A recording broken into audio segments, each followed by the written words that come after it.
নীলফামারীতে জাতীয় শিক্ষা সপ্তাহ 2026 উপলক্ষে জেলা পর্যায়ে বিভিন্ন প্রতিযোগিতা শুরু হয়েছে। এর আগে গেল 8 জানুয়ারি উপজেলা বিভিন্ন শিক্ষা প্রতিষ্ঠানে অংশগ্রহণের উপজেলা পর্যায়ের প্রতিযোগিতা সফলভাবে সম্পন্ন হয়। এই প্রতিযোগিতায় শ্রেষ্ঠত্ব অর্জনকারীদের শিক্ষার্থীরা এবার জেলা পর্যায়ে এই আয়োজনে অংশ নিচ্ছেন। জেলা প্রশাসন ও শিক্ষা বিভাগের তত্ত্বাবধানে আয়োজিত এই প্রতিযোগিতা ঘিরে শিক্ষার্থী, শিক্ষক ও অভিভাবকদের মাঝে দেখা গেছে ব্যাপক উৎসব ও উদ্দীপনা।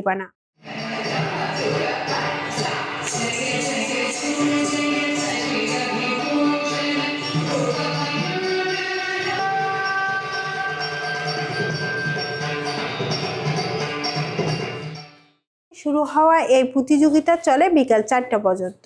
এতে জেলার বিভিন্ন উপজেলা থেকে আসা উপজেলা পর্যায়ের শ্রেষ্ঠ শিক্ষার্থীরা অংশগ্রহণ করেন এবং নিজেদের কৃতিত্বের প্রমাণ দেন। এ সময় প্রতিযোগিতা পরিদর্শনে আসেন জেলা প্রশাসক নাইরুজ্জামান, জেলা শিক্ষা অফিসার হাবিবুর রহমান, নীলফামারী সদর উপজেলা মাধ্যমিক শিক্ষা অফিসার এটিএম রুহুল আমিন সহ বিভিন্ন শিক্ষা প্রতিষ্ঠানের প্রধান শিক্ষকগণ। হামদে এলাহি, নাতে রাসুল, কবিতা আবৃত্তি, সঙ্গীতি সহ একাধিক বিষয়ে অনুষ্ঠিত এই প্রতিযোগিতা থেকে বিজয়ী শিক্ষার্থীরা পরবর্তীতে বিভাগীয় পর্যায়ে প্রতিযোগিতার জন্য মনোনীত হবেন। প্রতিযোগিতায় অংশ নেওয়া শিক্ষার্থীরা জানান, জাতীয় শিক্ষা সপ্তাহ তাদের প্রতিভা বিকাশের একটি বড় সুযোগ তৈরি করছে।